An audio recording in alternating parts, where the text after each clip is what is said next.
আল্লাহর রসুল যেদিন জন্ম নেন ওই দিন আম্মা জান আমেনা কোলে নিয়ে কাঁদতেছিলেন। সবাই জিজ্ঞাসা করতেছে কাঁদো কেন? পরিবারের লোকজন, শ্বশুর বাড়ির লোকজন কেন কাঁদো? আব্দুল্লাহ নাই। কেন? আব্দুল্লাহ থাকলে এতক্ষণে খেলনা চলে আসতো। আল্লাহ যেন কানে কানে বলতেছিলেন আমেনা কাঁদিস না, আব্দুল্লাহ খেলনা আনলে আর কোত্থেকে আনবে? মক্কার বাজার থেকে পাথরের আনবে, কাঠের আনবে, প্লাস্টিকের আনবে, মাটির আনবে। সূর্য ডুবতে দে, চাঁদকে খেলনা বানায় পাঠায়। আর ঘটছেও তাই।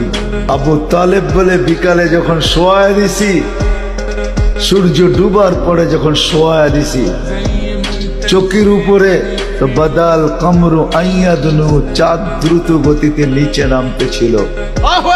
আর আমি তাকায় তাকায় দেখতেছিলাম। যখন একবারে নিকটে চলে আসছে তো চিৎকার দিয়া ফেলছি, ভাবতেছিলাম তোমার উপরে পড়া না যায়, কিন্তু তোমার মাথার কাছে এসে থেমে গেছে। তুমি হাত পাও নাড়াচাড়া করতেছিল আর চাঁদ উপরে টাচ করতেছিল। তো বলছে চাচা জানেন চাঁদ কি বলতেছিল? তা তো জানি না। বলে আন্নাল কামারা ইউগান্নিনি ওয়া ইউহাকিনি ওয়া ইয়ামনাউনি মিনাল বুকা। চাঁদ আমাকে ছন্দ শুনাইতেছিল, কান্না থেকে বিরত রাখতেছিল।